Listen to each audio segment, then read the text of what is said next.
လက်သာပြရှင်ကိုယ်တော်မြတ်ရဲ့သာသနာတော်မှာပရိယတ္တိအထုတ်တဲ့ပုဂ္ဂိုလ်များကိုဘုရားမြတ်စွာကိုယ်တော်တိုင်ကနေရာကြီးကြီးပေးတယ်တခါကြီးရတခါထွန်းတော့မှန်ပါဗျပရိယတ္တိအလုပ်အထုတ်တဲ့ပုဂ္ဂိုလ်များကိုမြတ်စွာဘုရားရှင်ကိုယ်တော်မြတ်ကနေရာကြီးကြီးပေးပါတယ်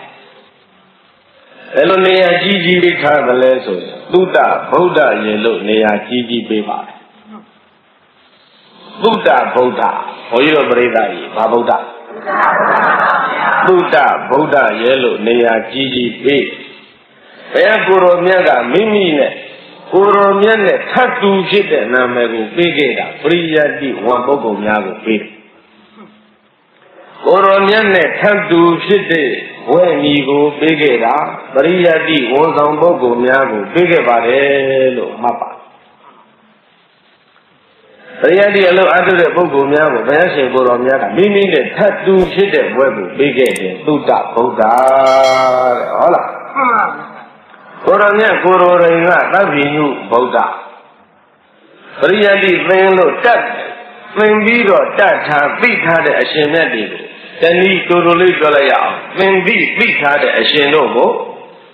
ဘယ်လိုအမည်ပေးဗုဒ္ဓလို့အမည်ပေးပါဗုဒ္ဓဗုဒ္ဓဟုတ်ပါသင်ပြီးသိထားတဲ့ပုဂ္ဂိုလ်တွေကသာသနာမှာနေရာကြီးကြီးရထိုင်းဘုန်းကြီးတို့ပရိသတ်နားလည်ပါသုတ္တဗုဒ္ဓပရိယတ္တိဘဟုတုတောသုတ္တဗုဒ္ဓောနာမပရိယတ္တိအရာမှာဘုသုတ္တများတော်မူကြတဲ့အရှင်မြတ်တို့သည်သုတ္တဗုဒ္ဓမြည်ပါတယ်လို့သင်ပြီးတော့သိထားတဲ့သင်သည့်အရှင်တို့ကိုဘုရားပရိသတ်များသုတ္တဗုဒ္ဓရဲ့လို့ဘုရားကိုယ်တော်မြတ်ကိုယ်တော်တိုင်းကကိုယ်တော်နဲ့တူမြတ်တဲ့နာမည်ကိုပေးထားခဲ့တာကိုထောက်ချင်းဖြင့်တို့ပရိသတ်များသာသနာမှာပရိယတ္တိဟာဘလောက်ထိတန်းကြတယ်ဆိုတာသိရမယ်မှန်ပါဒါတည်းမခတ်သေးပါဘူးသင်သိထားတဲ့သုတ္တဗုဒ္ဓအရှင်တို့ကိုဘုရားရှင်ကိုယ်တော်မြတ်ကသုတ္တဗုဒ္ဓအမိပေးယုံတယ်မဟုတ်ဘဲနဲ့သောသုတ္တဗုဒ္ဓအရှင်တို့ကိုပရိသတ်ပေါင်းသူတော်ကောင်းတို့ကဘယ်လိုသဘောထားတဲ့လဲဆိုတဲ့အကြောင်းကိုလည်းသိတော်မူပါသေးတယ်ဧဝံဧတံဘိက္ခုပပံပထဧသောဘိက္ခုနတုံမာတံဘာဝကောနာမဗုဒ္ဓနာမဣဒသုံးတတိဣတိဘဂဝါဘုသူတံဘိက္ခုအတ္တနောဌာနေတပိတိသုံးတာจิตသုံးတာဧဝံဤသို့ဧတံဘိက္ခုဤကဲ့သို့ပရိယတ္တိအရာမှာဘုသူတမြတ်တော်မူချသည့်အရှင်မြတ်များကိုဘုမေသိခြင်းသာတို့သည်ဘာသံတတချီးမွမ်းကြပူဇော်ကြကုန်တော်လောဘုရားကိုယ်တော်မြတ်မှာထားခဲ့တာဧဝံဧတံဘိက္ခုပတံတထပရိယတ္တိအရာမှာဘုသုတများတဲ့သုတ္တဗုဒ္ဓအရှင်တို့ကိုဘာသံတတချီးမွမ်းကြကုန်တော်လောပူဇေထပူဇော်ကြကုန်တော်လောဧဝံဘိက္ခုဤကဲ့သို့ပရိယတ္တိအရာမှာဘုသုတများတော်မူကြတဲ့အရှင်မြတ်များသည်သောမာကံသိစေသတို့ယနဘာဝကောနာမဘာဝကမဟုတ်ပါပေပရိယတ္တိအရာမှာဘုသူတများတော်မူကြတဲ့အရှင်မြတ်များကိုဘာဝကရဲ့လို့များသဘောမထားပါနဲ့ပရိယတ္တိဝန်ဆောင်ပုဂ္ဂိုလ်တွေကိုတို့ပိသများဘာဝကလို့ဒီလိုသဘောမထားနဲ့ဘာဝကဆိုတာကဗမာလူရိုးရိုးဘာသာပြန်ရင်တော့တပည့်ပေါ့ဗျာဘာဝကဆိုပြီးတော့တတိအရာမှာ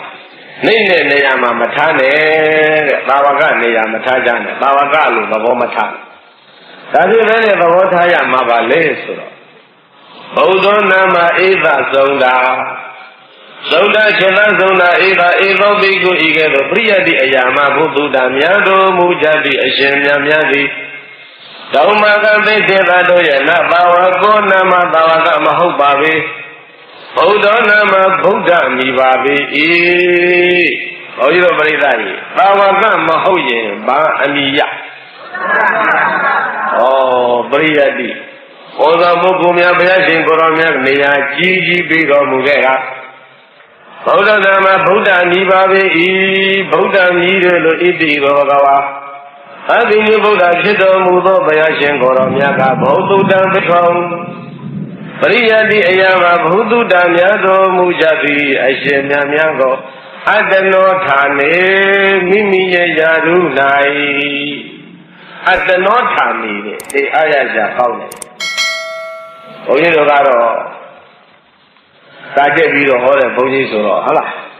အဲ့ဒီအတနောထာနေတပိရိဆိုတဲ့အပိုက်တော့ကိုကသင်အရတာရှိတာဘောဓုတမေကိုဤကဲ့သို့ပရိယတိယာမဘုသူတပြတော်မူကြသည့်အရှင်မြတ်များကိုဘဂဝါဘုံတော်၆ပြိကဘုရားရှင်ကိုတော်မြတ်သည်အတနောထာနေမိမိရဲ့ဖယားယာရု၌မိမိယာရု၌ဗုဒ္ဓယာရု၌ဖယားယာရု၌တပိတိကောင်းစွာမသွေထားရတော်မူခဲ့ပါပေသတည်း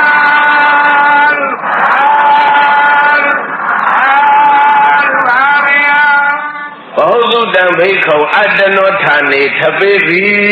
တဲ့ဘလောက်အားရရှာကောင်းပရိယတိအယဘုဒ္ဓတမြတ်တဲ့အရှင်မြတ်တို့ကိုပါဝါကလို့ဘုန်းကြီးတို့ပရိသတ်မမှတ်ပါဘုရားရှင်ကိုရောမြတ်ကလွှဲရရဟန်းတော်မှန်မှန်မြတ်ပရိသတ်တို့ကပါဝါကပြီဗုဒ္ဓရဲ့ပါဝါကပြီဒီလိုဆိုလေးရှိပါတယ်ဒီလိုဆိုတော့မှန်သလားဆိုတော့မှားတော့မမှားဘူးမှန်တယ်သို့တော်လည်းဘုရားဘုရားရှင်ကိုရောမြတ်ရဲ့သာသနာတော်မှာယဟန်မှန်သမျှအကုန်လုံးကိုသာဝကရဲ့လို့ဒီလိုသိမ့်ကြုံပြီးတော့မခေါ်လိုက်နဲ့အောင်ပရိယတိအယမဘုသူတများတော်မူကြတဲ့အရှင်မြတ်များကြနတုံမကံသာဝကောနာမပရိယတိဘုသူတများတဲ့ပုဂ္ဂိုလ်သည်သာဝကမဟုတ်ဘုဒ္ဓနာမဣသသုံးတာဒီပုဂ္ဂိုလ်တွေဟာဗုဒ္ဓမြည်တယ်ပရိယတိယဘုသူတများနိကေငါရကိုမွေနောက်၆ချားတဲ့ပုဂ္ဂိုလ်တွေကိုဘုရားပရိသတ်သာဝကလို့မခေါ်နဲ့သာဝကလို့သဘောမထားနဲ့ဗုဒ္ဓရေလို့သဘောထားလိုက်ကြပါအေးဘုရားကိုယ်တော်မြတ်ကဒီလိုယာရုပေးတာဣတိဘဂဝါဘုသူတံဘိက္ခုအတနောထာနေထပိတိကိုတော့ရန်သူမှာပိထားပြခဲ့တယ်တဲ့ပရိယတိအလုပ်လုပ်တဲ့ဆရာမ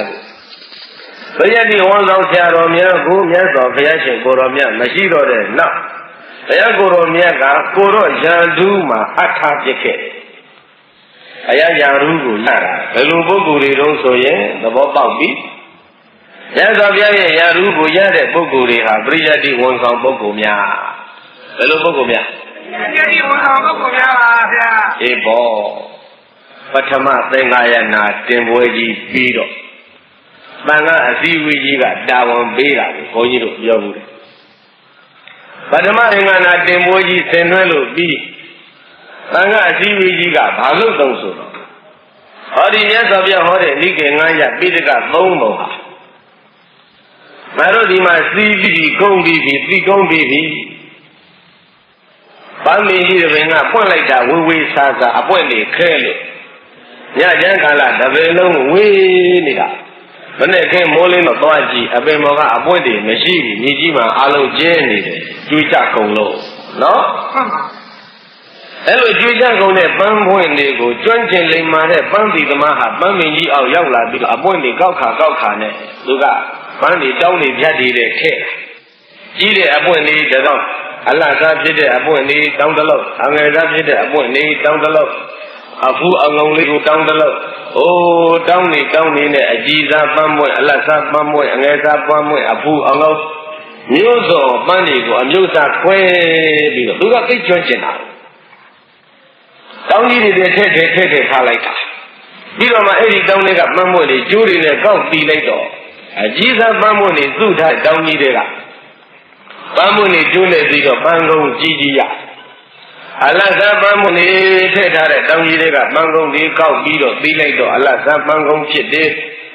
အငယ်စားပန်းမွင့်နေထည့်ထားတဲ့တောင်းတွေကအငယ်စားပန်းမွင့်နေစုပြီးတော့ကျိုးနေပြီးလိုက်တော့အဲ့ဒါပန်းငယ်စားရဈေးသွားကြောင်းတော့အကြီးစားကဈေးတစ်မျိုးအလတ်စားကဈေးတစ်မျိုးအငယ်စားကဈေးတစ်မျိုးပန်းကုန်းတွေဆိုဟုတ်လားအရွယ်စားကိုစုံတယ်နော်သုံးပါဗျာကျွမ်းကျင်လိမ္မာတဲ့ပန်းသီသမားဟာဒုက္ခတို့ပြီးကုန်တာအဲဒီလိုကကျွမ်းကျင်ခြင်းပြီးကုန်မထားဘူးဆိုရင်တောင်းတဲ့ကပန်းတွေဟာအစုလိုက်အပုံလိုက်ရောင်းရမလို့ဖြစ်တယ်တောင်းတဲ့ကိုကောက်ပြီးတော့ထဲ့ကိုမထဲ့ပြည့်ဘူးမြေကြီးမှာဒီတိုင်းပဲဆိုရင်တော့ပြီးရောအဲ့ဒါ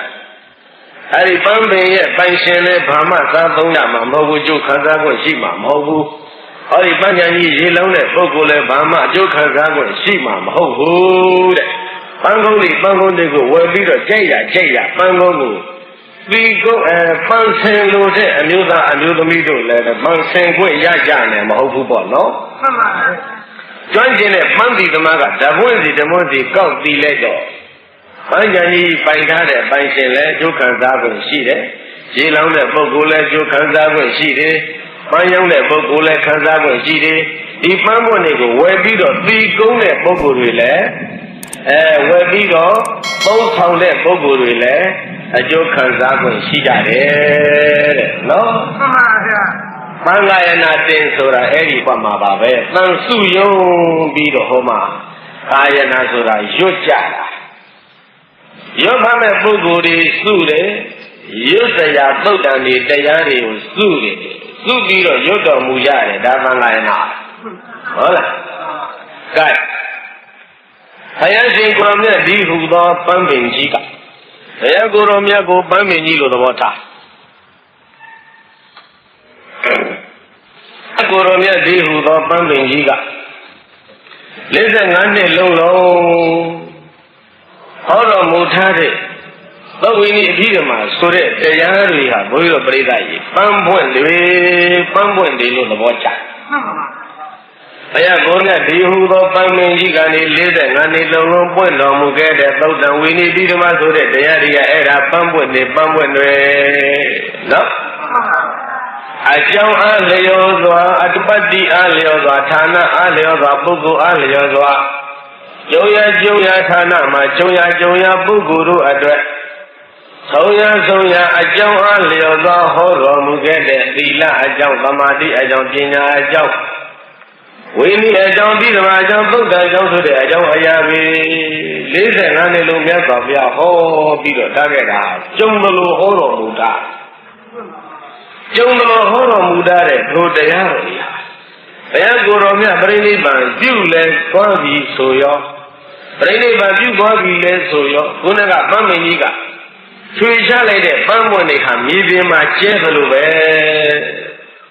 ရသော်ပြဟောတဲ့တရားတွေဟာစီပြီးစင်ပြီးသုပြီးဆောင်းပြီးမရှိဘူးဘုန်းကြီးတို့ပြိဋိဘံအဘိဓမ္မာကလည်းတာဝရိနာဟောတာရှင်သာရိပုတ္တရာရဲ့နှုတ်ထဲရောက်ရှင်သာရိပုတ္တမထေရကြီးရဲ့တတိသံဃာရဲ့နှုတ်ထဲရောက်ဝိနည်းဆိုတာလည်းအကြောင်းဆုံးသလိုပြညာပြီးတော့သွားတာသုပြီးစီပြီးဘာမှမရှိအဲ့ဒါကြောင့်ဘုရားကိုယ်တော်မြတ်ပြိဋိဘံပြုပြီးတော့ကျန်ရတဲ့ဟောဒီသုဝိနည်းဒီမှာဆိုတဲ့ပိဋကတ်တွေဟာပန်းမင်းကြီးကမြေပြင်မှာလေတဲ့လိုလွင့်ကျနေသလိုပါပဲတဲ့အစီအစဉ်မရှိကြံရစ်တာတော့ကဲတော့အစီအစဉ်မရှိဘဲနဲ့ကြံရစ်တဲ့ပုဂ္ဂိုလ်ကြီးပြီးတယ်မှာဆိုတဲ့တရားတွေကိုအရှင်အာနန္ဒရှင်မဂ္ဂဗ္ဗရှင်ဥပါလိမထေရကြီးတို့ကဥဆောင်ပြီးတော့ဒါတွေကိုတို့အစီအစဉ်လုပ်ကြစို့အစီအစဉ်ပြုလုပ်ကြစို့အစီအစဉ်ပြုလုပ်ကြစို့ဆိုတော့မထေရကြီးများဟာကျွမ်းကျင်တော်မူကြ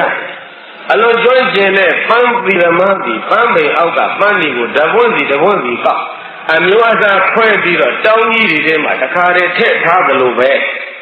ဟုတ်လားမှန်ပါဗျာကျွမ်းကျင်တဲ့ပန်းသီရမပန်းပိန်အောက်ကပန်းပွင့်တွေကိုဓပွန်းချင်းကောက်ပြီးတော့တောင်းကြီးထဲမှာထည့်ထားသလိုပဲအရှိသားဖြစ်တဲ့သုတ်တန်ကြီးတွေကိုစုပြီးတော့အဲ့ဒါဒီကနိကေဆိုတဲ့ချင်းတောင်းကြီးတွေထက်အလတ်သားဖြစ်တဲ့သုတ်တန်တွေကိုစုပြီးတော့မေဇိမနိကေဆိုတဲ့ချင်းတောင်းကြီးတွေကိုထက်အတူသားဖြစ်တဲ့သုတ်တန်တွေကိုစုပြီးတော့ဘုဒ္ဓကနိကေဆိုတဲ့ချင်းတောင်းကြီးတွေကိုထက်ဟုတ်လားမှန်ပါအရှိသားသုတ်တန်တွေကမေဇိမနိကေဒီကနိကေလာတဲ့အလတ်သားသုတ်တန်တွေကမေဇိမနိကေဖြစ်လာတဲ့အတူသားသုတ်တန်တွေတူရစုပြီးတော့ဘုဒ္ဓကနိကေဖြစ်လာတဲ့သိစေတဲ့သိယုတ်နိဗ္ဗာန်အကြောင်းဟောတာတဲ့တရားတွေအကုန်လုံးစုလိုက်တော့အဲ့ဒါကအဘိဓမ္မာပိဋကရဲ့လို့ဖြစ်လာတဲ့သိက္ခာပုဒ်တွေဥပဒေတွေကိုစုလိုက်မယ်ဆိုလို့ရှိရင်အဲ့ဒါကဝိနည်းပိဋကရဲ့လို့ဖြစ်လာတယ်ကြည်လားဘာဝနာတင်းနေဆိုတာကဒီအတိတ်ပဲစုပြီးစီပြီးမရှိတယ်စုပြီးစီပြီးမရှိတယ် ဘုရားရှင်ကိုရမေရဲ့တရားမျိုးစုံကိုအမျိုးအစားခွဲပြီးတော့တူရမှာစုလိုက်တာစုပြီးတော့ရွတ်ဆိုတော်မူကြတာရောဖတ်ပြီးတော့ဗာလဲပြန်တန်းထုတ်ပြီးတော့တို့ဒီအတိုင်းလက်ခံကျင့်သုံးကြစို့လို့အတည်ပြုကြည်ညာတာအဲ့ဒါဟာသင်္ဃာယနာဖြစ်တယ်နော်မှန်ပါဗျာအဲ့ဒါဒကာကြီးတချို့ဒကာမကြီးတချို့ကသင်္ဃာယနာတင်းဆိုတဲ့ဒီအဓိပ္ပာယ်ကိုကောင်းစွာနားမလည်တော့ဘယ်လိုပြောတော့ဆိုတော့သင်္ဃာယနာဆိုတဲ့အထဲမှာအဲ့ဒီနာတန်ဝင်းမူလေးတစ်လုံးတို့ပြီးတော့သံဃာယတနာတင်တယ်ဒီလိုပြောကြတယ်မှန်ပါသံဃာယတနာနဲ့သင်္ဃာယနာနဲ့တခြားမှန်ပါသံဃာယတနာကတစ်ခုပဲတစ်မျိုးပဲသင်္ဃာယနာဆိုတာကပါဠိပိဋကတ်တွေကိုတူရစုပြီးတော့အဲ့ဒါရွတ်ဖတ်တော်မူကြတာကျင့်ညာချက်ထုတ်တော်မူကြတာပြန်တန်းထုတ်တော်မူကြတာအတည်ပြုပြဋ္ဌာန်းတော်မူကြတာအဲ့ဒါကိုသင်္ဃာယနာလို့ဒီလိုခေါ်တာမှန်ပါတာဝင်းဘူးအပေါ်မထက်လိုက်နဲ့သင်္ဃာယတနာလူတွေတရားဓမ္မတွေမသိလို့ထားပါတော့တချို့ဘုန်းကြီးတွေတောင်းမှမဲ့သင်္ဃာယတနာလို့ပြောတာရှိသေးအင်္ဂါယတနာမဟုတ်ပါဘူးတဲ့သင်္ဃာယနာနော်မှန်ပါကောင်းပြီထိုကဲ့သို့ဘုရားကိုယ်တော်မြတ်ဒီဥတော်ပန်းမင်းကြီးကချွေချဓာတ်ဖြစ်ခဲ့တဲ့ပန်းပွင့်နေအရှင်အာနန္ဒာအရှင်ဥပါလိအရှင်မကသဗ္ဗမထေရကြီးသုံးပါးဥဆောင်ပန်းသီသမားကြီးများနဲ့တူလတ်သောသောမထေရကြီးတို့ကဟုတ်လားဘုရားကိုယ်တော်မြတ်ဒီဥတော်ပန်းမင်းကြီးကကျွေးကြပြီးတော့ကြံရတဲ့ပုပ်ဝင်းနေဒီဓမ္မဆိုတဲ့ပိဋကတ်တွေအကုန်လုံးတူလိုက်တော့ဘုန်းကြီးတော်ပရိသတ်ကြီးနိကေအနေနဲ့၅ခုဖြစ်လာတယ်ပိဋကအနေနဲ့၃ခုဖြစ်လာတယ်တဲ့တောင်းကြီးတွေအဲ့ဒီမှာစုထည့်ထားတာဟုတ်လားမှန်ပါဗျာအရှိသသုတ်တန်လေးကိုစုဒီကနိကေအလ္လာဟ်သုတ်တန်နေတူရစုလို့မေဇိမနိကေအတူသသုတ်တန်နေတူရစုလို့ခုတ်တကနိကေတရားတော်ဒီ2ပါးတွယ်3ပါးတွယ်4ပါးတွယ်5ပါးတွယ်6ပါးတွယ်9ပါးတွယ်10ပါးတွယ်9ပါးတွယ်10ပါးတွယ်17ပါးတွယ်တရားအစုလိုက်အတွဲလိုက်ဟောတာဒီအကုန်စုပြီးတော့အဲ့ဒါကြတော့အင်္ဂုတ္တရနိကေတရားတစ်ခုနဲ့တစ်ခုရှင်းဆက်ပြီးတော့ပေါင်းစပြီးတော့ဟောတာကြတော့သံယုတ်တနိကေဟုတ်လားမှန်ပါဗျာသိက္ခာဘုဒ္ဓေဥပရိတွေအကုန်စုလိုက်တော့ဝိနည်းပိဋကပရမတ္ထဓမ္မတွေအကုန်စုလိုက်တော့ဗိဓမ္မာပိဋကဒီလိုဖြစ်တာတို့စုလို့တော့ပြီးပြီစီလို့တော့ပြီးပြီပြီးလို့တော့ပြီးပြီပြတ်ထန်းကျင်ညာချက်တွေတော့ထုတ်လို့ပြီးပြီတို့စုစီပြီးတော့ပြတ်ထန်းကျင်ညာထားတဲ့ဒီပိဋကမပြောင်းမပြည့်ရအောင်တို့ဘယ်လိုထင်မလဲသင်္ဃာနာတင်ပွဲကြီးပြီးတော့မထေရကြီးတို့အစည်းအဝေးတိုင်ပင်တော်မူကြစည်းဝေးတိုင်ပင်တော်မူတော့အတိုင်းပိဋကတွေကမြန်းလိုက်တာနိကေက9ခုတော့ရှိတာဒါပါတဲ့ဆောင်ဖို့တော့ဒါကြာတက်နိုင်တယ်မဟုတ်ဘူးတာဝန်ခွဲပြီးတော့ဝေကြဆုံးအရှင်အာနန္ဒမထေရကတတိ900ကိုဒီကနိကေတာဝန်ယူပြီးတော့ပို့ချပေးပါအရှင်အာနန္ဒမထေရကတာဝန်ယူပြီးဒီကနိကေကိုပို့ချဆောင်ရွက်တော်မူပါအရှင်ပါရိပုတ္တရမထေရကြီးထိုသံဃာနာတင်ပွဲမရှိတော့ပေမဲ့ရှင်ပါရိပုတ္တရမထေရကြီးရဲ့တတိတွေဉာဏ်ကြီးကျယ်တဲ့မထေရကြီးတွေရှိတော်မူကြသေးတယ်။ဒါနဲ့ရှင်ပါရိပုတ္တရမထေရသူများရဲ့တတိတွေကပညာဉာဏ်ကြီးကျယ်တော်မူကြတဲ့အကဲဆုံးဖြစ်တဲ့မိဇိမနိကေနဲ့အဘိဓမ္မာ9ကျမ်းကိုတာဝန်ယူတော်မူကြပါဘုရား။တာဝန်ရအရှင်အနုရုဒ္ဓမတိသူမြတ်ကတော့အင်္ဂုတ္တနိကေကိုတာဝန်ယူပြီးပို့ချဆောင်ရွက်တော်မူပါ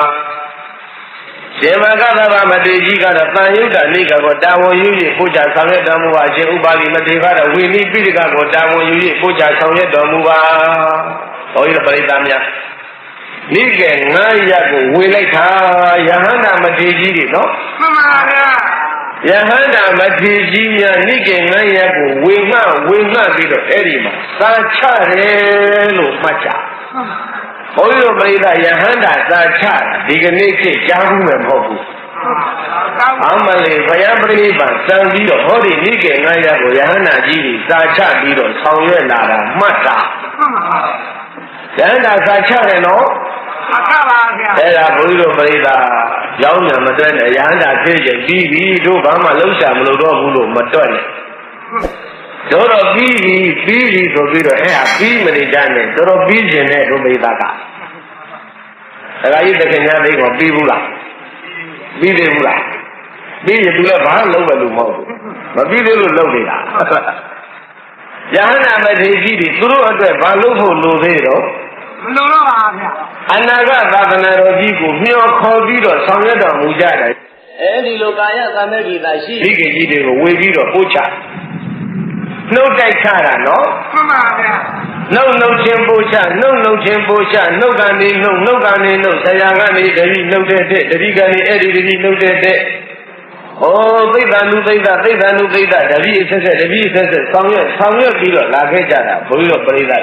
တိုင်းပြည်သဘုံကအထရှင်မယင်ကထွက်ပြီးတိုးတဲ့ပုံသဘုံတွေကထလိုက်တာ14နှစ်ကြာတယ်ရှင်မယင်တိုးထဲမှာမောကအကြည့်ကျခေါင်းလို့တိုက်ပြီးငတ်မှုတဲ့ဘေးကြီးကကျုံစိတ်ကတခြားစီအာဘသိနဲ့မသိမှုဆိုပြီးတော့ကြောက်နေတယ်အဲ့ဒီမှာအပြစ်ပြိုးရ2000ဟာသုံးမရလို့တောင်ထိပ်မှာပြိလေးပါပြုတော်မူရတယ်လို့မှတ်တမ်းရှိဩစရာအဲ့ဒီလိုအခက်အခဲကြုံတိုက်ပြည်ကြီးဘေးဒုက္ခဖြစ်နေတော့သောခံလို့မရပါပဲနဲ့ဒီမထေသူမြတ်တွေဟာဒီပိဋကတ်တွေကိုမပြောင်းမပြေအောင်နှုတ်ဆင့်ကမ်းပြီးတော့ဘယ်လိုများပို့ချဆောင်ရွက်တော့ဆိုတော့သောခံလို့မရဘူးရေပဲဝအောင်တော့ပြီးတော့မြင့်စိတ်ဆင်းကောင်းမြင်မှာသဲတွေကိုရေဆိုးပြီးတော့တောင်ပမူတာလေးတွေလုပ်ပြီးတော့ပုံအဲ့ဒီသဲပုံလေးတွေပေါ်ဘိုက်မှောက်ပြီးတော့ဘိုက်ထိတ်တော်တန်တန်အေးအောင်တဲ့ဆိုပြီးတော့သဲရေဆိုးဘိုက်မှောက်အဲ့ဒီမောင်ကမထေတို့ဟာတောင်းပြမှာစီတန်းပြီးတော့ဒီကေတွေကိုပြန်နေကြတာတရားကပို့ချတတိကလည်းပဲရေဆို့ဘိုက်ပေါ်တင်ပြီးတော့အဲ့ဒါဟိုဘက်ကနေကျစ်ထားအဲ့ဒီလိုဆောင်းလာတာဘုရားပြိဿကြီးအပြန်ပြီးတော့အလုံးလုံးလာတာ14နှစ်လုံးယူရတယ်တိုင်းပြည်စစ်ပွဲကြီးပြီးငါမခေါင်းမတဲ့ဒေးကြီးရှင်မယင်ထီးနှံပြန်ရောက်ပြီးတော့မှတိုင်းပြည်လူဤသားနဲ့ရှင်မယင်သံဃာတော်များသုံးမလဲအဲ့ဒီမှာခေါင်းလုံးဆိုင်ပြီးတော့စဉ်းစားဒီသာသနာတော်ကြီးနဲ့ဒီမိကေတွေကိုမပြောက်အောင်လို့ဘယ်လိုထိန်းရမလဲဘုလိုကနှုတ်ဆက်ကန်းဆောင်းဆောင်သွားမယ်ဆိုရင်ဟမ်ဘုရားပရိသတ်များဒီပိဋကတ်တွေကိုယခုအတိုင်းသာနှုတ်ဆက်ကန်းဆောင်းသွားမယ်ဆိုရင်တဲ့ပฏิသင်္ပိတာပတ္တယဟန္တာကြီးတို့တနေ့တခြားရှမ်းပါသွားပြီဆိုရင်နှုတ်ဆင့်ကံသာသနာဟာနောက်ပိုင်းမှာပျောက်ကွယ်သွားเสียအကြောင်းရှိတယ်။အဲဒါကြောင့်ပိဋကဆောင်းနေတဲ့မကြီးမထေကြီးတွေရှမ်းပါသွားတဲ့ခေတ်ကိုက်မဖြစ်ချင်ဘူးဆိုအဲ့ဒီမှာပေပေါ်ပြောင်းပြီးတော့ရေးရတာအဲ့ဒီမှာသတုတ္တသင်္ကနာတင်ခေါ်တယ်။အဲဒီမှာသင်္ကနာတင်ဗမာပြည်ကြတော့ကြောက်ပေါ်ပြောင်းရေးတယ်ပို့ခိုင်အောင်တို့သတ္တသင်္ကနာတင်တဲ့ခေတ်ကြတော့စက်ကူမှာနှိပ်ပြီးတော့ကဘာအရရချမ်းကြောက်တည်နဲ့တွင်း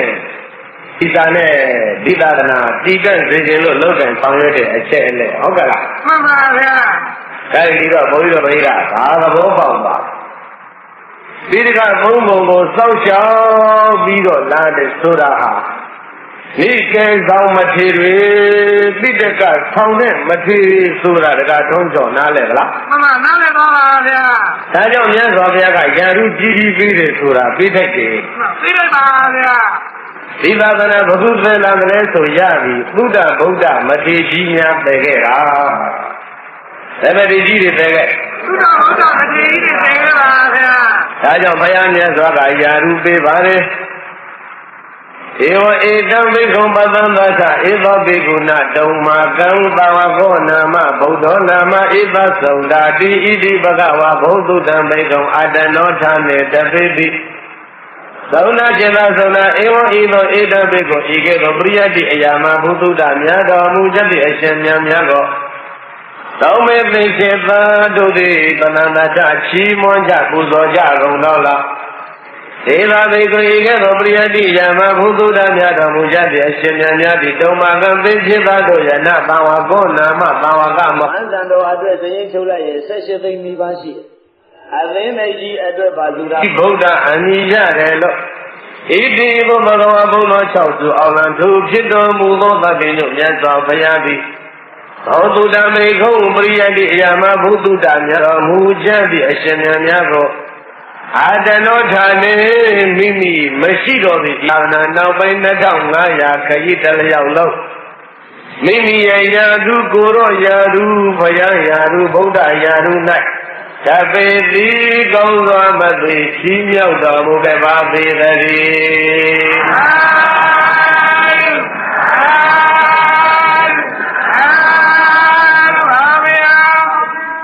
ဒါတို့ရောပိဋကဘလူဆောင်ဆိုတာအဓိပ္ပာယ်ရပြီနော်ရပါသာသနာပြုတယ်ဆိုရင်ဘုန်းကြီးတို့ပြိဿဘုရားကိုယ်တော်မြတ်ကယန္တုပေးထားခဲ့တဲ့သုဒ္ဓဗုဒ္ဓအရှင်မြတ်တို့ကိုဘုန်းကြီးတို့ပြိဿရဲ့အာယုနဲ့ဆွဲအောင်ယူနဖူးပြင်အပိအချဘုန်းကြီးတို့ပြိဿများနှလုံးထဲမှာသွင်း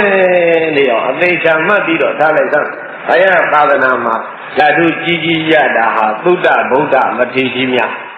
ပရိယတ္တိဝန်ဆောင်မထေရကြီးများဟုတ်ပါလားမှန်ပါဗျာဒီလိုဆောင်ရွက်ခဲ့ဆိုတာခုနကပြောခဲ့တဲ့တမန်ရဲ့အချင်းချုပ်ကိုဘုန်းကြီးတို့ပြိဿကြည့်လိုက်ပါရှင်မာကဘဝရှင်အာနန္ဒယဟန္တာမထေရကြီးများကစားပြီးတော့သာဘေပရိယတ္တိကိုပို့ချနှုတ်ချင်းပို့ချနှုတ်ကနေနှုတ်ချင်းပို့ချနှုတ်ဆင်ကပဲပြီးတော့လာခဲ့လို့ဒီကနေ့ဟောဒီ၆တကြီးဘုရားကြီးကျောင်းလိုက်အထိဒီသာသနာဒီကနေ့ရောက်လာတာနော်မှန်ပါဗျာဒီတော့ဒါသမုဒ္ဒရာပရိသတ်ကကြာညံဖန်မှန်ပြောသေးတယ်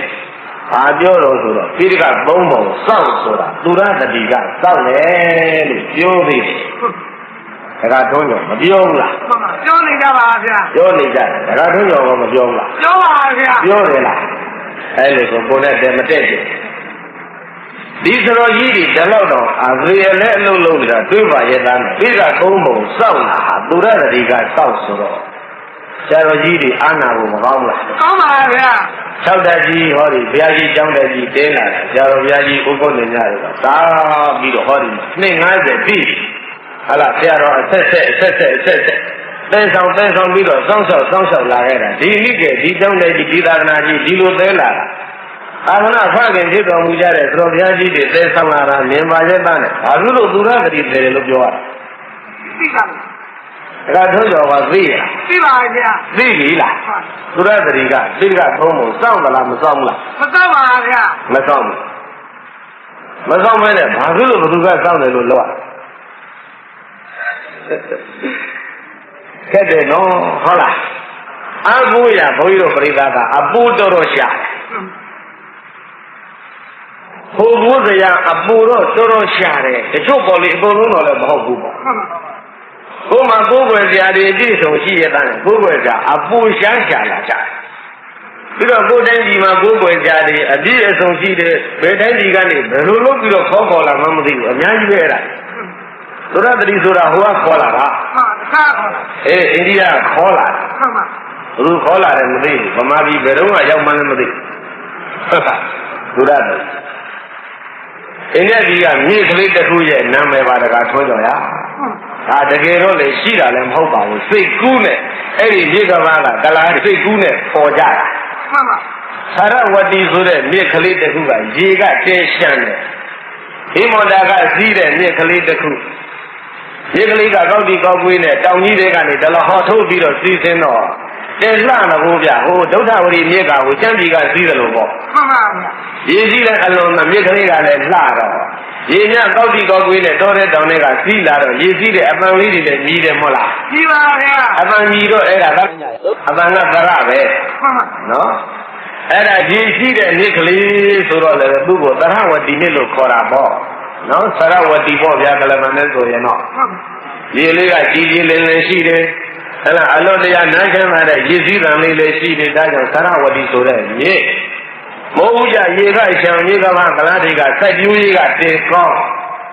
ဒီဝါကသိရှိလူတွေကချမ်းသာတိုးတက်လာတော့အဲ့ဒီမှာစိတ်ကူးကြ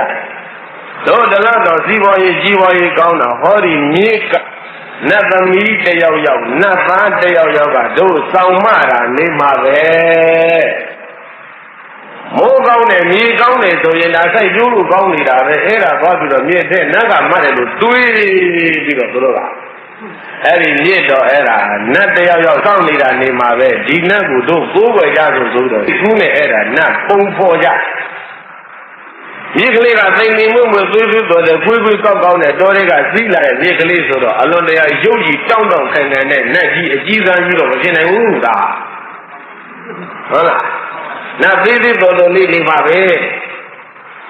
မြစ်ကလေးကလည်းလှတယ်သရဝတိဆိုတဲ့နာမည်လေးကလည်းကောင်းတယ်ဒီတော့သရဝတိဆိုတော့နောက်နာကဟာလားတန်ဝုံမှုလုံးကြီးတဲ့ဆံခန့်တယ်ဆိုတော့ဆရာတော်တန်ခါတော်များတော့သိသွားတယ်ဒါအိဋ္ဌိလိန်ကိုမှန်ပါအိဋ္ဌိလိန်ပုံတဲ့သရဝတိတောင်းမှုတဲ့ဣဒရနယ်နေအိဋ္ဌိလိန်ဆိုရင်တော့ဟောတာနတ်သားတော့မဖြစ်နိုင်ဘူးနတ်သမီးနေရမယ်ဒီတော့နတ်သမီးလေးပုံသူထူးကြဆုံးစိတ်ကူးနဲ့နတ်သမီးအယုတ်တယုတ်လုပ်ပြီးတော့မြေကပနတ်စင်လေးထိုးပြီးတော့ဝိုက်ကိုးဝယ်ကြတာအဲ့ဒါတည်းသရဝတိမြေကနတ်သမီးကဟုတ်လားသရဝတိနတ်သမီးလို့ဒီလိုဖြစ်လာမြေကပကနေတအားကြုံကိုးဝယ်ကြတော့ရုပ်ကလည်းချောအပန်းကလည်းပါဒါကြောင့်သူ့ကိုပူဇော်တဲ့အခါကျရင်အလွန်တရာမှတာယာကြည်လူဝယ်ကောင်းတဲ့ဝေဒဂီတိတွေကိုရွတ်မှသူကြိုက်တာယေစုကျမ်းကနေပြီးတော့အဲ့ဒါထုတ်လိုက်မယ်ရေပူဇော်တဲ့ဤတွေစီစဉ်မုံလေးများကြီးထုတ်ဟုတ်လားဣရုဝေဒယေစုဝေဒမာမဝေဒအထပနဝေဒဆိုတာဝေဒ၄ခုအထပနဝေဒကတော့မရှိဘူးဣရုရဲ့ယေစုရဲ့မာမရဲ့ဆိုတော့ဝေဒ၃ခုကကြံရစ်တယ်ဟောဒီမြေကအပန်းပန်းမလို့နတ်သမီးလည်းအပန်းပန်းမှာပဲဒါကြောင့်ဝေရကျမ်းကဘာယာကြည်နုဝယ်ကောင်းတဲ့ဂီတိတွေထုတ်ပြီးတော့သူ့ပူဇော်ရအောင်အဲ့ဒါနဲ့အလွန်တရာကြည်နုဝယ်ကောင်းတဲ့ဂီတိတွေထုတ်ရွတ်ပြီးတော့ပူဇော်ရင်းနဲ့နောက်တော့ဘာဖြစ်သွားပြန်လို့ဆိုလူတွေကတိုးချက်လာတာဒီနတ်သမီးကသိအပန်းကောင်းတဲ့နတ်သမီးသူ့ရှိခိုးရင်အပန်းကောင်းတဲ့ဒီဘာတွေဖြစ်ကုန်ပြန်ရောဟုတ်လားမှန်ပါသူရှိကိုရင်အမှန်ကောင်းတယ်တွေဘာတွေဖြစ်ကုန်တော့အမှန်ကောင်းနေတဲ့လူတွေကအဲ့ဒါသုရတတိကိုဝိုင်းရှိကိုတဲ့အခြေအနေကိုတိုးတက်လာတယ်မှန်ပါနော်ဣရုယေစုမာမဘေရင်သုံးပုံကိုဆောင်းပြီးတော့ရွတ်နေတဲ့ပုံသားတွေကတော့ဘေရင်ချင်းတွေကိုရွတ်ဖတ်တဲ့အခါပါဇတ်တဲ့ချောချောမှုမိပြပြဖြစ်စေခြင်းအကျိုးကဘေရင်နေရွတ်တဲ့အခါကျတော့နှုတ်ချိုးအောင်ဟဲ့ဆိုပြီးတော့သုရတတိရှိခိုးကြစို့ဘေရင်ရွတ်တဲ့ပုံသားကလည်းသုဒ္ဓတိရှိခိုးတဲ့အဆင့်ကိုရောက်လာပြန်ရောဘေရင်ရွတ်မယ်ကျန်တော့သုဒ္ဓတိရှိခိုးဒါနဲ့အာမရတော့ကျွတ်တို့ရဲ့ဘေရင်သုံးပုံကအရှင်မကြီးစောင့်ပါဆိုပြီးတော့ဘေရင်သုံးပုံသုဒ္ဓတိလက်ထဲဝိုင်းပြီးတော့အတင်းထည့်ကြတော့သုဒ္ဓတိနတ်သမီးရဲ့လက်ဟာမအားသောကကတော့အားကားပဲအဲ့ဒီဘေရင်သုံးပုံပိုက်ထားရတယ်နဲ့သူ့လက်ဟာမအားနော်ဒီရှောက်ပြီးတော့ပင့်သွားတာအိန္ဒိယပြည်တော်တော်နှံ့သွားတယ်။ရှောက်ပြီးတော့ပင့်သွားစည်းစရာရင်မရှိလို့တော့မဖြစ်ဘူးသူရင်ရထားတစ်ခုတော့ပေးအောင်မှာဒီတဲ့ပင့်သွားရင်တော့ဘုံချောင်းလျှောက်ရင်မောရှာတယ်ရင်လေးတော့ပေးမှဖြစ်မှာအဲ့ဒါနဲ့ရင်ပေးတော့ဘယ်လိုပေးတော့ဆိုတော့စည်းစရာရင်လေဟောဒီမြစ်ထဲကတတ္တဝါတွေကြည့်လိုက်တော့အမလေးမြစ်ထဲရေဘဲတွေကတော်ပေါ့မှန်ပါအဲ့ဒါနဲ့မြစ်တဲကနတ်သမီးဘဲလေးနဲ့ဆိုရင်တော့တော်ပါတယ်ဆိုပြီးတော့ဘဲလေးတစ်ကောင်နဲ့နတ်သမီးနဲ့အဲ့ဒါတွဲတာဘဲဟာဟင်းမာနဲ့တူတူပဲဟင်းမာနဲ့ဘဲနဲ့ဟင်းတာသိထူတာမဟုတ်မှန်ပါဗမာပြည်ကဗကြီးပပုတွေကသိလုံးလို့ဟင်းမာသိလှတကယ်တော့ဟင်းမာမလှဘူးနော်ဗမာပြည်ကဟင်းမာတွေသိလှနေတာဗပုဆရာနဲ့ဗကြီးဆရာရဲ့လက်ချက်ကြောင့်လှတော့တကယ်တော့ဟင်းမာဟာဘဲမျိုးအဲ့ဒါနဲ့သူရသိနတ်သမီးဘဲလေးတစ်ကောင်ရတယ်အဲ့ဒါဘဲလေးသူပေးတာဘဲလေးစီးပြီးတာဘဲလေးပေါ့လေဒါတော့ကြောင့်ဘဲလေးဆိုပြီးနော်ဘဲလေးတကောင်ရလက်ထက်မအားဘူးဘဲလေးစီးပြီးတော့အိန္ဒိယပြည်အနှံ့သွားပြီးတော့နေကြအာသာလည်းကောင်းတယ်ရုပ်လည်းချောတယ်ဆိုပြီးတော့အဲ့ဒီသူရသတိနတ်သမီးကိုဗိရှင်တို့ကကောက်သွားရောတော်ကောက်သွားဗိရှင်တို့ရဲ့ဇနီးဖြစ်သွားဗိရှင်တို့လက်ထဲရောက်တော့ဘယ်လိုဖြစ်တော့သူကအငဲဗိရှင်တို့မှာမူလရှိတာက2ယောက်လက်ရှိရဲ့ခင်းငါရဲ့ဆိုပြီးတော့ဗိရှင်တို့မှာ2ယောက်ရှိတယ်မူလအများကြီး2ယောက်ရှိတာအဲ့ဒီ2ယောက်ထဲသူရသမီးသတိကတတ္တိယဆိုတော့အငဲပေါ်သူကရုပ်လည်းချောတယ်အတန်လည်းကောင်းတယ်ဗေဒဆရာတွေကလည်းအားကိုးတယ်ဆိုတော့သူကသိပြီးတော့အရွယ်ကလည်းငယ်တုန်းဆိုတော့မာနကခက်ကြီးသူရသမီးက မာနခက်ကြီးကြီးပြီးတော့ဟိုမယားကြီးနှစ်ယောက်နဲ့သူလည်းကမတည့်ဘူးခဏခဏရန်ဖြစ်ကြတယ်ဆိုပဲလက်ရှိနဲ့ဂင်္ဂါနဲ့မကြမကြရန်ဖြစ်လက်ရှိဂင်္ဂါဆိုတဲ့မယားကြီးနှစ်ယောက်နဲ့သုရသတိနဲ့မကြမကြရန်ဖြစ်ကြတယ်ဒါပြီးတော့ဗိရှင်တို့ကြီးကဘယ်လိုပဲတရားဟောဘယ်လိုပဲဖြန်းပြီးဘယ်လိုပဲဆုံးမလို့ကမရဆုံးမလို့မရတဲ့စိတ်ညစ်တာနဲ့ဟောဒီသုရသတိကပြောရဆိုရတေခဲ့တာငါမယားကြီးနှစ်ယောက်နဲ့နင့်တဲ့အောင်လည်းမပေါင်းနိုင်ဒီတော့နဲ့ငါနန်းတော်မထားဘူးဆိုပြီးတော့သူ့အဲ့ဒါပဲပို့လိုက်လို့ဆိုတော့ဗျမကြီးစီပို့လိုက်ဗျမကြီးကသိမ့်လိုက်တော့ဗျမကြီးလက်ထဲရောက်တော့ဗျမကြီးကအမဲတော်တော်ဘောချရုပ်လည်းချော့အရွယ်လေးကလည်းကောင်းအပန်းလေးကလည်းသားဒီတွေလည်းသုံးပုံလည်းသူဆောင်ထားတယ်ဆိုတော့ဗျမကြီးကချစ်လုံးလို့အခွင့်အရေးသိတနေ့တော့ဗျမကြီးက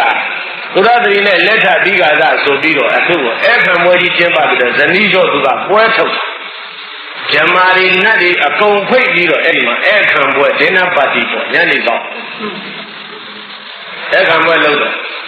ပရိသတ်စုံပြီးဇနီးကျော်ထွက်ခဲ့ပါတော့ဆိုတော့ဟိုပရိသတ်ကလည်းကြည့်ကြလှပြီ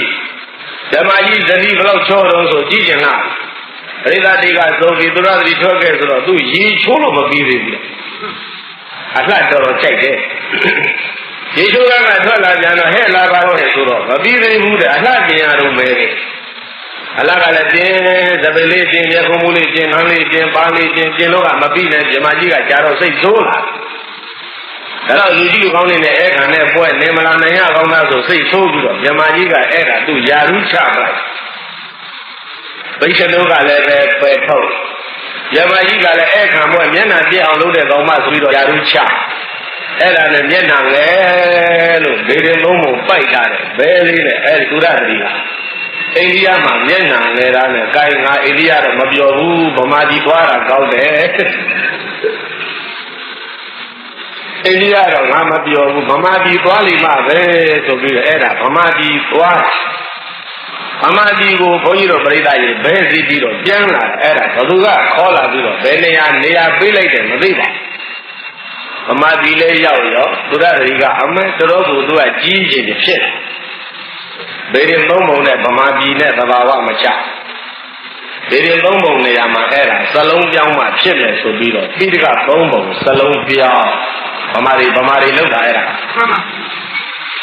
ဟိုကလာတော့ကတော့ဗေဒင်သုံးပုံပိုက်လာတာဒီကြတော့ဗမာတွေကအဲ့ဒါပိဋကသုံးပုံဆိုပြီးတော့စလုံးပြောင်းတော့အမေသုရသတိကယာရုတော်တော်ကြီးသွားတယ်ယာရုဘလောက်ကြီးသွားတဲ့ဆင်းနဲ့ဘုန်းကြီးတွေအတုံးတော်ယာရုကြီးသွားဒါကကြောမှန်ပါဗျာဖြစ်ပုံဟုတ်လားဒီကသုံးမပူဆောင်နာဟဲ့ဆိုတော့ဘုန်းကြီးเจ้าပေါ်လဲသုရသတိကရောက်တာဘုန်းကြီးကလည်းအေးပိဋကသုံးပုံကသုရသတိစောင့်တာဟုတ်လိမ့်မယ်ဆိုပြီးတော့တချို့ဘုန်းကြီးကကိုယ်ဆရာကိုမေ့ပြီးတော့သုရသတိကိုကြောပွဲနဲ့ရှစ်ခုဟုတ်လားကိုယ်စာသင်ပေးလိုက်တဲ့ကိုယ်ဆရာကိုမေ့ပြီးတော့အဲ့ဒီသုရသတိကိုရှစ်ခုလို့တချို့ပေါ့အများကြီးတော့မဟုတ်ပါဘူးနည်းနည်းပါဟုတ်လားအဲ့ဒါနဲ့သုရသတိကဗမာပြည်မှာယာရုတော်တော်တွင်ကျဲနေတာပိဋကသုံးပုံသူစောက်လဲလို့ဖြစ်တာအထုပ္ပတိအစီအစဉ်ကလည်းဘုရားကဘုန်းကြီးပြောတဲ့အတိုင်းပဲဘုရားတို့ပြိဿအဲ့ဒါနော်ဘုန်းကြီးတို့တဲ့တတ်တဲ့ပုဂ္ဂိုလ်တွေမေ့ကြည့်အောင်ပေါ့လေ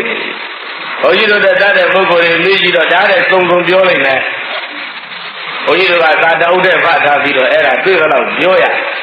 စံစုံဖရဲ့သုရပတိဇာဟာတော်တော်ရှုပ်တာတကယ်ရှုပ်တယ်ဘုန်းကြီးကဟာသတ္တရပညာရှိဆရာကြီးဦးဆန်းတုံးကိုသိချာကြမေ့ကြည့်ဆရာသုရပတိဇာထုတ်ပြောသားမှာဆိုတော့ပြောရင်ကိုတောင်ခေါင်းမူသွားရှုပ်လိုက်တဲ့စိတ်ကြီးဟိုကနေဟိုလက်ထဲရောက်ဟိုလူလက်ထဲရောက်ဟိုလူကကောက်ဟိုလူကနှင်းထုတ်ဟိုလူကကောက်ဟိုလူကနှင်းထုတ်မလေးရှုပ်လို့ဓမ္မကြီးရဲ့ဇလီဆိုတဲ့ကျမ်းကတန်မျိုးသမီးဆိုတဲ့ကျမ်းကတန်မျိုးရှုပ်ချက်ကိုခတ်လို့သူကအဲ့ဒါအဲဒီတော့ဘာပဲဖြစ်ဖြစ်ထားပြီးကသုံးပုံနဲ့သုရသတိမဆိုင်ဘူးဆိုတာတော့သိကြတယ်နော်သိကြပါပါဗျာသိကြတယ်မဟာသမယသုတ်ဆိုတာနတ်စရင်တော်စုံတဲ့ပုဂ္ဂိုလ်မဟာအာတဏတိယသုတ်လည်းပဲနတ်စရင်တော့တော်စုံတဲ့သုတ်ပဲဘုန်းကြီးတို့ပိဋကတော်ကလာတဲ့သုတ်တန်နှစ်ခုနတ်စရင်ခန့်စုံတွေ့ခြင်းအဲ့ဒီသုတ်နှစ်သုတ်ကိုအသေးချာလေ့ ဒါကြီးဥပဒေမှတ်ထားခင်ဗျာအကက်တလောက်ဖတ်ခြင်းအဲ့ဒီနှစ်တော့ဖတ်စုံနဲ့အဲ့ဒီလောက်စုံနဲ့သုတ်နိုင်ကြီးနှစ်ခုမှနတ်တွေတရင်နဲ့လိုက်ဖွင့်လိုက်တဲ့အခါကျတော့ဘုရားတတိဘယ်မှာမှမပါဘူးဆိုတာသိကြတယ်မပြောရင်ဟောဒီကျောင်းတွေကဆရာတော်ကြီးတွေရှောက်ကြည့်ဆရာတော်တို့မာမမြတ်30ဘုရားတတိပါလားဆိုတော်ကြီးတွေကလည်းပဲနတ်တိလို့ပြောလိုက်တယ်အာတဏတိယသုတ်တော်ကြီးတွေကိုပါသလားလို့ဆိုတော့မပါဘူးအဲ့ဒါတော်ကြီးတွေကမိတ်လိုက်တယ်နော်ဟေး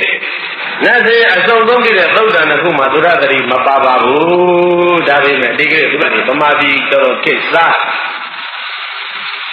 ဒီကသုံးပုံသူ့လက်ထဲထည့်လိုက်တော့အဲ့ဒါကိစ္စရောပေါ်ဗျာတီထွင်တဲ့လူဟာတော်တော်ဉာဏ်ရှိတယ်နော်သုရသတိကိုအဲ့ဒါဗမာပြည်ပြင်လာပြီးတော့နေရာရအောင်တီထွင်တဲ့လူဟာတော်တော်ကိုဉာဏ်ရှိအမှန်ဒီဗုဒ္ဓသာသနာတော်ရဲ့အသက်ဖြစ်တဲ့တိတိကသုံးပုံကိုအဲ့ဒီနတ်သမီးအလိုက်တဲ့ဆိုကြဲကဒီလူကဉာဏ်တော်ရှိတယ်လို့ပုံကဉာဏ်ရှိတယ်ဉာဏ်ရှိပုံကသိသုရသတိနဲ့ယာရုကြီးကြီးရရောနှစ်ဘုရားတရားဗံကယရဏ၃ပါးကိုးကွယ်နေတဲ့ပုဂ္ဂိုလ်တွေလည်းပဲယရဏ၃ပါးဘက်ကနေတတိဟိုဘက်အာယုံကြောင်းသွားရည်ရွယ်ချက်အဲ့ဒီလိုပါနော်ကိုယ်ဖယားကိုယ်တရားကိုယ်သံဃာကိုယ်ဟာကိုကိုယ်ွယ်နေတာအာမရတော့ဟိုဘက်လှည့်ကိုယ်ွယ်တော့တပြည့်တည်းနဲ့အာယုံကဟိုဘက်ပြောင်းသွားတယ်အာကိုရမှန်ကိုမရကြရဲ့တဲ့ဘုန်းကြီးတို့ပရိသတ်များနာနာပတ္ထာရအုံလောကနာဘေးဆိုတာကြောက်เสียတော်တော်ကောင်းတယ်နော်မတ္တနာနာပတ္ထာရအုံလောကနာဘေးတဲ့ဘာဘေးတော့နာနာပတ္တလောကနာဘေးပါဗျာနာနာပတ္ထာရအမျိုးမျိုးသောဆရာတို့ရဲ့မျက်နှာကိုအုံလောကနာမော့ကြည့်နေရတယ်အဲ့ဒါဘေးတိုက်နာနာပတ္ထာရအုံလောကနာဘေးဒီဘေးကြောက်အကောင်းဆုံးပဲနောက်တစ်မျိုးပြောလိုက်ရင်ကိုယ်ွယ်ရာများတာဟာအဲ့ဒါဘေးတွေ့ကိုယ်ွယ်ရာများရင်ဘာဖြစ်လဲဘေးဖြစ်တာပါဗျာဘေးတွေ့နာနာပတ္ထာရအုံလောကနာဘေးကြောက်ရှာအလွန်ကောင်းကိုယ်မှာအာကိုရအစစ်ဟာသေသေးချာချာရှိပြီးသားဗမာတိတကယ်ကျင့်ရင်လားသုတ်တံဟုတ်လားသီလတကယ်ကျင့်ရင်လားဝိနည်းအဘိဓမ္မာစကားကျင့်ညာစကားတက်လမ်းမလားအဘိဓမ္မာနော်သီလဆိုတာဟာဝိနည်းပိဋကကထုတ်တာသမာဓိဆိုတာသုတ်တံပိဋကကအစီထုတ်တာပညာဆိုတာအဘိဓမ္မာပိဋကကအစီထုတ်တာသုတ်တံဝိနည်းပိဋကမှာပိဋကသုံးပုံအစီထုတ်ရင်သီလသမာဓိပညာဒါမရဘူးလားရပါပါဗျာအဲ့ဒီပိဋကသုံးပုံကိုထိမ့်သိစောင့်ရှောက်တဲ့ဆရာတော်ကြီးတွေကသီလသမာဓိပညာကိုတကယ်စောင့်ရှောက်နေတာမဟုတ်လားစောင့်ရှောက်နေတာပါဗျာသုတ်တံပိဋကစောင့်ရှောက်ထားရင်သမာဓိစောင့်ရှောက်တာပဲမှန်ပါဗျာအဘိဓမ္မာပိဋကကိုထိမ့်ထားရင်ပညာကိုထိမ့်ထားတာဟုတ်လားမှန်ပါဝိနည်းပိဋကထိမ့်ထားရင်ဘာထိမ့်သီလထိမ့်ထားတာတဲ့ဝိနည်းစောင့်ရှောက်တာတယ်ဆိုတာသီလကိုစောင့်ရှောက်တာနော်သုတ်တံပိဋကထိမ့်သိမ့်ထားတယ်ဆိုတာကသမာဓိထိမ့်သိမ့်ထားတယ်လို့ခေါ်ပါတယ်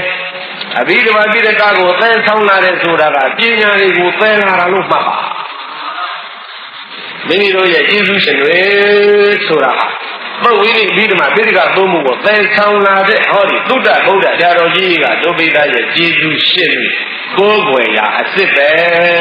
ဟုတ်မလားမှန်ပါဗျာအဲ့ဒါနားလည်ရင်တခါထွန်းကျော်ဒီကနေ့ကစပြီးတော့ငါပြောသေးတယ်အမေဘယ်ပဲပြောင်းမှာဆရာတော်ကြီးပဲပြောင်းမှာပါငါတို့ဒီအုံးလိလောက်တင်တော့ဒါမရှိနိုင်ဘူးကျောင်းရမယ်အများကြီးကျောင်းရမယ်နော်မှန်ပါသုရတတိကိုအဲ့ဒါဘယ်လေးစီတော့သွားကိုတိုင်းဒီကိုပြန်လို့ပြန်ပို့လိုက်မကောင်းဘူးလားကောင်းပါဗျာပြန်ပို့လိုက်နော်အိန္ဒိသားတွေအများကြီးပြန်သွားတာအဲ့ဒီကမ္မလေးတယောက်ချက်ရတယ်ဟုတ်လားပြန်ပို့လိုက်ဖို့ကောင်းတယ်စုံတဲ့ဘုန်းကြီးတို့ပရိသတ်ကနော်အဲ့ဒါတို့ရောပကံဘုရားကူသွားရင်အာနန္ဒဘုရားကြီးရောက်လိုက်တယ်သိချကြည့်သိချကြည့်အာဝကြီးဘာမှမလုပ်အာနန္ဒဘုရားလှိုင်းနဲ့ဝဲတောင်မဲ့မုတ်ချင်းကဟုတ်လားတောင်မဲ့မုတ်ချင်းကပြီးတော့အရှိနန္ယံကိုရှောက်ကြည့်လိုက်နတ်ယုတ်တွေစီလို့တွေ့လိုက်ရောက်ပဲမုတ်ကနေပြီးတော့အရှိဘက်ထဲဝင်သွားအရှိနန္ယံကိုရှောက်ကြည့်သွားနတ်ယုတ်တွေစီးနေတာတွေ့လိုက် နော်အဲ့ဒီမှာရှောက်ဖမ်းလိုက်လို့ရှိရင်ဘာလဲဆိုတော့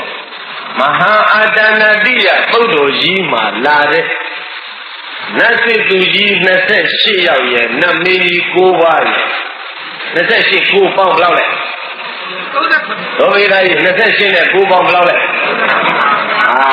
ဒုဗိဒလည်းပဲဟဲ့လားယာတိနဲ့လျော်ကြီးဆိုအသုံးလုံးတော်ချီတယ်ဒီယာတိကအသုံးလုံးယာတိကိုရတယ်နတ်မင်းကြီး9ပါးနတ်စစ်သူကြီး28ယောက်မဟာတဏှတိယသုတ်ကြီးထဲမှာရှိအဲ့ဒီ28ကို39နဲ့ပေါင်းပြီးတော့အဲ့ဒီအယုတ်ဒီကျန်စစ်သားမင်းကသူ့အာနန္ဒာစေရီတော်ကြီးတဲ့လှိုင်မုတ်တွေတဲ့အကုန်ထည့်ထားတယ်ဒါကထုံးလို့လားမှန်ပါဘုရားကြီးအဆောင်ဆိုပြီးတော့နတ်ကြီးချက်ပြခဲ့တာနော်မှန်ပါအဲ့ဒါတွေ့တဲ့လူတွေကလေဟာ39မင်းတို့လည်းပဲလောက်ကြလို့ဟုတ်လားဟောမှာ39မင်းတွေ့ပြီမဟုတ်လားတွေ့ပြီပါဗျာဗုဒ္ဓဘာသာ39မင်းဆိုတာအဲ့ဒါအဲ့ဒီက39မင်းညီညွတ်ပြုတ်ပြီးတော့အင်းဝါတို့ပင်းညာတို့တကောင်းတို့ဗကံတို့ဟုတ်လားအိန္ဒိယတို့ကအမျိုးမျိုးပေးလာတဲ့လူတွေကိုအဲ့ဒါစုပြီးတော့နတ်ဖြစ်တယ်ဆိုတော့39မင်းထုပြီးတော့ကိုးကွယ်ကြတယ်အဲ့ဒီဤယူတာဒါတော့မှန်ပါဗကံဒီကြီးတော့ကိုးကွယ်လိုက်ကြတာလက်ပါဘု39မင်းသူကလည်း39ငါကလည်း39မင်းမျိုးကိုဆုံးရောကိုးကွယ်ကြဗကံဒီကြီးတော့ဒီလုံးဟိုဒီမှာတကားတဲ့ဇေဒီဒီတကားတဲ့ပိုပေါက်တယ်လို့ဇေဒီဒီမိုးလိုပေါက်တယ်လို့ပဲတဲ့နတ်ယုတ်ကြီးလည်းပဲတပီလုံးမိုးလိုပေါက်တော့ကျန်စစ်သားကအဲ့ဒါတွေအမြင်ကပ်ပုံပေါ်တယ်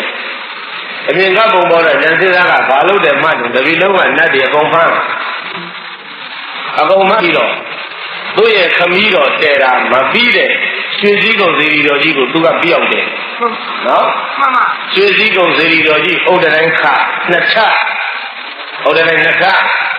အပြင်းတိုင်းအတွင်းတိုင်းအဲ့ဒီတိုင်းရဲ့အတွင်းမိုင်းမှာလှိုင်မုတ်ကလေးတွေ39မုတ်ထွင်း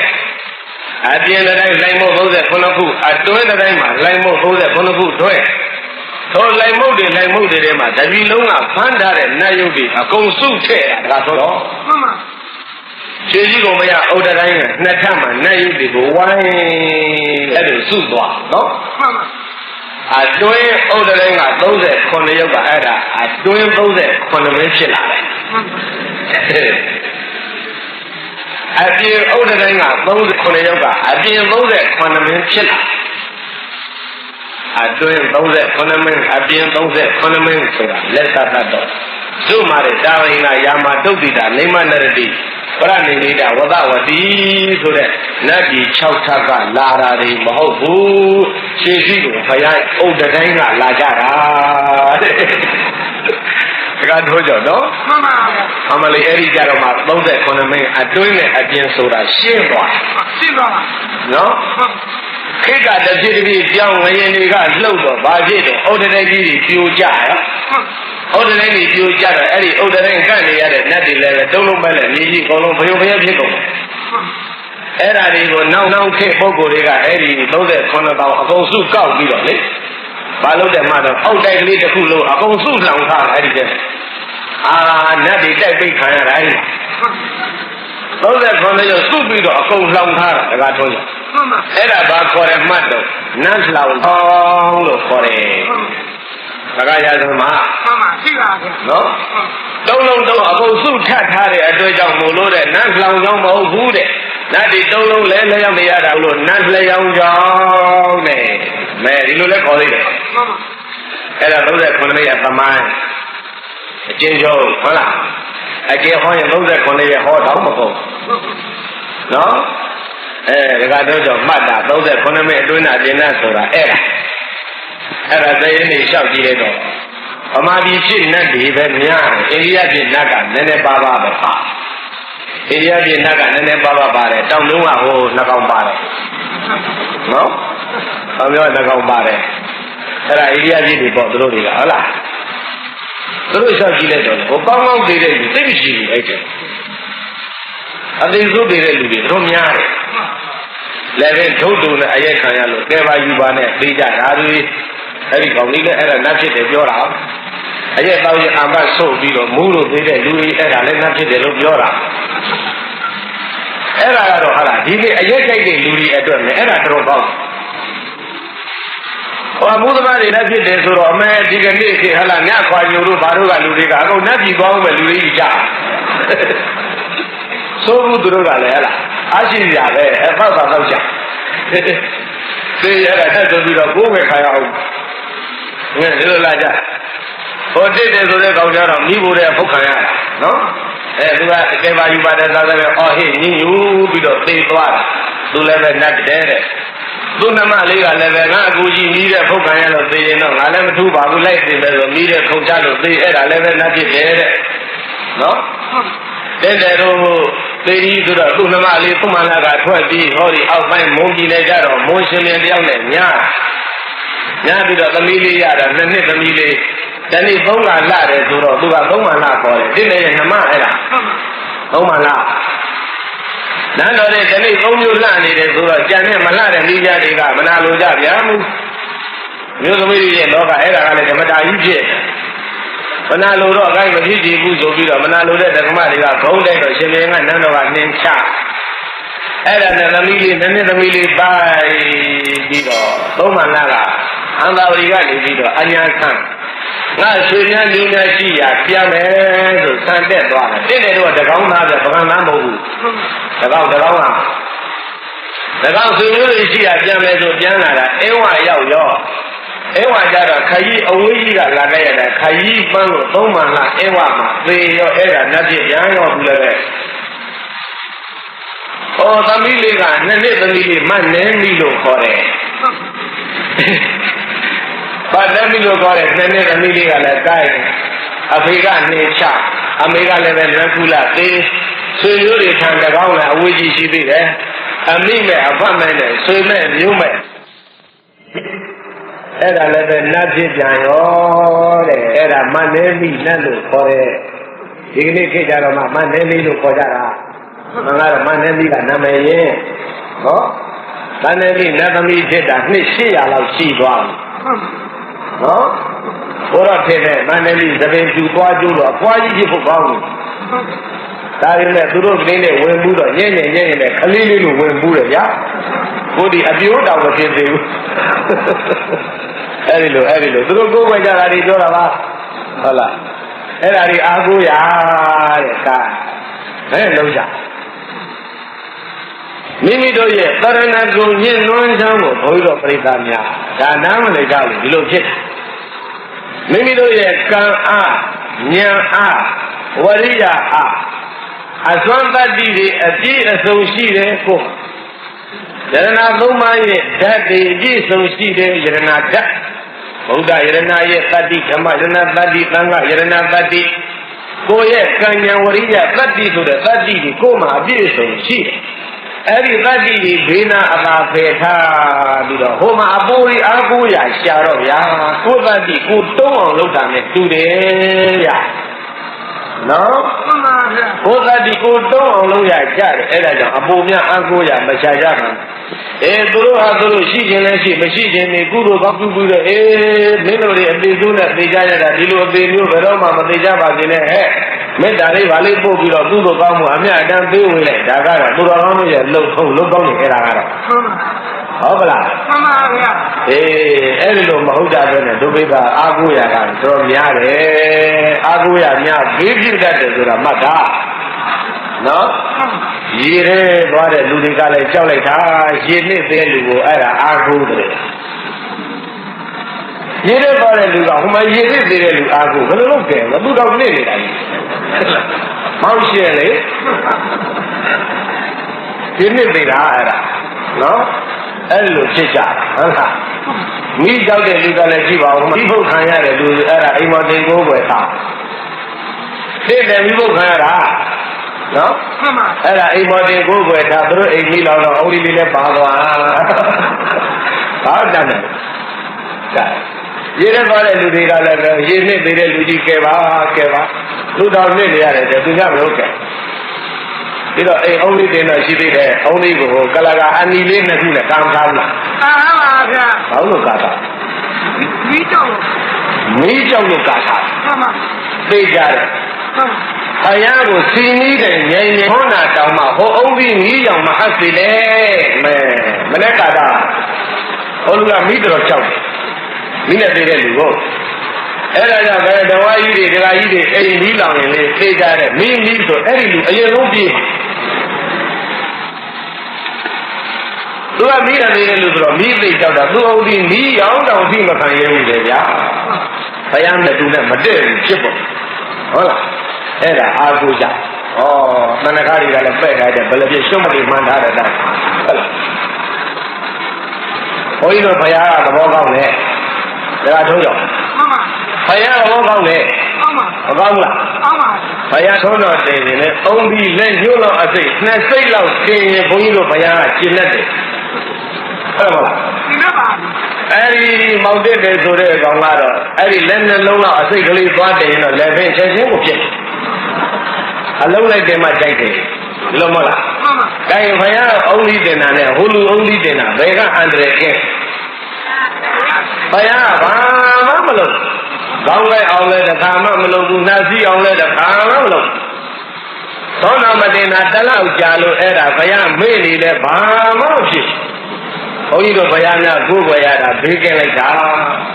ချမ်းသာတယ်နော်မှန်ပါဟိုလူတော့အုံးကြီးကျွတ်မီး6မယ်မကြမ်းနဲ့ချက်ချင်းဘိုင်းနာတယ်တော့လည်းအကုန်ဖြစ်တာအေးအဲ့တော့ဘေးကင်းရာကိုယ်ွယ်ရတာရှင်းရှင်းလေးပြောတာဘာသုတ်တမ်းမှမဟုတ်ဘူးအဲ့ဒါညာနိဒရာသုတ်တမ်းလို့သာမှတ်တာဟုတ်လားမိုးရွာနေတာဒီလူတွေကြံမဖြစ်ဘူးကိုသိတယ်ဘယ်စီကြီးဟောရဟုတ်လားမလားအေးဒါတို့ရောဆရာနော်ဘုန်းကြီးတို့ဘုရားသဘောကောင်းမှုလားသဘောကောင်းပါဗျာသဘောကောင်းတယ်ဒီကနေ့ဆွမ်းတော်တင်ထားတယ်မေ့နေလို့တဲ့နှစ်ရက်ဆွမ်းတော်တင်ဘွယ်ကြီးမဆွမ်းအောင်ဆွမ်းတော်တင်ဘွယ်ကြီးဘုရားရှိပုံလို့ဘုရားကဗာပြောဘာမှမပြောတန်ပြုံဘုန်းကြီးတို့ဘုရားသဘောကောင်းတာဘိုလ်လူကကျွမ်းပြီး6တန်နဲ့ချက်ချင်းကောင်းဆက်ပြီးတော့ထူတာအောက်ပြီးကျွမ်းပြီး6တယ်ဆိုချက်ချင်းလာတယ်သမလားအေးဒီလိုဖြစ်ကြတာပြီးတော့သူတို့အုံးပြီးဖို့နဲ့လည်းအဲ့ဒါမနေဘူးမွဲလာပြီအုံးဒီတစ်လုံး6ကြရန်ကုန်ဆိုရင်15ကြလည်းပေးရတယ်ချင်းလေးတောင်းရင်အမယ်18ကြလည်းပေးရနော်ချင်းယူချင်းလေးပါရင်20ရက်ကလေးပါအောင်မယ်ဆိုလို့ရှိရင်အမယ်24ကြလည်းပေးရဟုတ်လားအေးဒီလိုလားဒီတော့အုံးပြီးဖို့တယ်သူတို့ကအားတခါတခါအုံးကြီးလဲချင်းရောပါရောရက်ရောပြင်းပြင်းချင်းရောလဲလဲအသိလောက်ကြနော်ချင်းချင်းလေးကဘောင်းလားဘောင်းပါဘောင်းပါဩတကူကြီးလိုက်တာသေးသေးလေးကိုအကြီးကြီးဖြစ်အောင်လုပ်ပေါင်းတယ်နော်တော်တယ်သူတို့များကြတော့အုံးကြီးဖို့တယ်တခါတွန်းတော့တလတစ်လုံးလောက်လဲတလတစ်လုံးလောက်လဲအုံးကြီးဖို့တယ်အသိလောက်ကြဟာဟုတ်တယ်မလားတနေ့ဆိုရင်တက္ကထုံးတော်စဉ်းစားကြည့်ရင်တလအုံးဒီတစ်လုံး25ကြတလအုံးဒီတစ်လုံး25ကြတနေ့ဆိုရင်ဘယ်လောက်ဖြစ်သွား300တနေ့ကိုတအိမ်တိမ်မှာအုံးဒီဖို့300ကုန်တယ်မောင်တက်တယ်စားနော်ဘုရားဆုံးတော်တယ်လည်းအဲ့လိုမကုန်ဘူးဟုတ်တယ်မလားမှန်ပါဘုရားဆုံးတော်ကလည်းအဲ့လိုမကုန်ဘူးတက္ကထုံးကျော်တချို့ပေါ့ဟုတ်လားတနေ့300လောက်ကုန်တယ်ဆိုတော့စဉ်းစားတာကြည့်ရောအိမ်တိမ်မှာတနေ့300အဲ့ဒါမျိုးတစ်မျိုးမှာအိမ်ကြီး1000ရှိတယ်ဆိုရင်900ပဲတင်နေတာဟို900မတင်ဘူးတတိုင်းလုံးတစ်ပြည်လုံးနဲ့တွက်ကြည့်ရင်ဘုန်းကြီးထင်တဲ့တနေ့ကိုဂရီ40လောက်ပုံမတင်နိုင်ငံတော်ရဲ့ဘတ်ဂျက်မှာလူငွေပြမောင်တစ်တယ်ကြောင့်သူ့အုပ်ပြီးဖို့တော်ကုန်နေတာနဲ့ဘူးနော်အုပ်ပြီးဖို့အဲအဲ့ဒါတွေချုံပြီးနေကြမယ်အသာတဲ့ဟောဒီ6တက်ကြီးကိုတော်ကြီးကိုရွှေချလိုက်ကြာလာပြီပြီးတာအဲ့ဒီကလေး40ဒီပို့လိုက်ဘုရားမဟုတ်ဘူးသူတို့ကပဲရေပုံဘလို့လုပ်နေကြတာဟုတ်လားမှန်ပါဗျာအေးအချင်းအကျိုးမရှိရမှာကုန်းတာများတယ်တဲ့ဘုန်းကြီးတို့ကိုယ်ွယ်ရများတဲ့ပုဂ္ဂိုလ်များမှာဟုတ်ကဲ့လားအေးဒါကတော့အဲ့ဒါ38မင်းမို့လို့နော်မှန်ပါ48မင်း59မင်းလို့ဆိုရင်တော့ခက်တယ်မှန်ပါ50ရှိတော့ရှိမှာမဟုတ်ဘူး39မင်းရှိလေ ခုနဥရှင်ကြီးနဲ့ဟိုအရက်တော့လို့သေးတဲ့လူလဲဦးမင်းရောအဲ့ဒီ2ယောက်က39မိနစ်မပါဘူးအေးဒါပြီးကြပါပြီလေကိုကတော့အဲ့ဒါတိုက်တယ်မပါဘူးဥရှင်ကြီး39မိနစ်စရင်ပါမပါဘူးဦးမင်းတော်လည်းမပါဘူးဟာဒီလူ2ယောက်ဘာဖြစ်လို့မပါတာလဲတန်းဒီမှာတော်ကြီးကျယ်တဲ့လူ2ယောက်39မိနစ်ပါဖို့ကောင်းတာမပါဘူးဘာဖြစ်လို့ပါလဲစဉ်းစားဟောမှာ39စရင်ကပြည့်နေအဲ့ဒီ2ယောက်ထထဲတော့39မိနစ်ဖြစ်တော့39မိနစ်ဖြစ်မှာတော့ဟိုလက်ရှိဘိုးကော်မတီ39ယောက်ကလက်မခံဘူးမင်းတို့2ယောက်ပယ်လိုက်တယ်တော့စရင်ပိတ်သွားတာဟုတ်လားစရင်ပိတ်သွားတယ်ဒီလူ2ယောက်ကကျန်းနေအဲ့ဒါစရင်ပိတ်လက်ကျန်မှတာဒီ2ယောက်စရင်ပိတ်လက်ကျန်တို့2ယောက်နော်အဲ့ဒါတို့ရောဘုန်းကြီးတို့ပြိဿပေါသူတော်ကောင်းတို့တဲ့သာသနာကိုယ်ွယ်ရမှန်းဆိုတာရပါလားရပါတော့ဗျာရသုတ်တံဝိနည်းအဘိဓမ္မာဒီပိကသုံးပုံကိုသိဆောင်လာတာဘသူလဲဆိုတာသုဒ္ဓဗုဒ္ဓမထေရကြီးများသုံးဝိနည်းအဘိဓမ္မာတဏှိသီလသမာဓိပညာဆိုတဲ့ကျင့်စဉ်ကြီး3ရပ်ကိုစောင့်ရှောက်ထိမ့်သိမ်းတော်မူတာဒုဗိဒသုဒ္ဓဗုဒ္ဓမထေရကြီးများနော်ဒုဗိဒကျင့်စရာဒီပိကသုံးပုံကအစီထုတ်ထားတဲ့သီလသမာဓိပညာဆိုတာရှိပါတယ်အဲ့ဒါကကျင့်ရမယ့်တရား3ပါနော်မှန်ပါသီလဤတရားဖြစ်သောဝိနည်းဒါကသင်ရမှာသမာဓိတရားဖြစ်သောသုတ်တံဒါသင်ရမှာပညာဤတရားဖြစ်သောအဘိဓမ္မာဒါသင်ရမှာ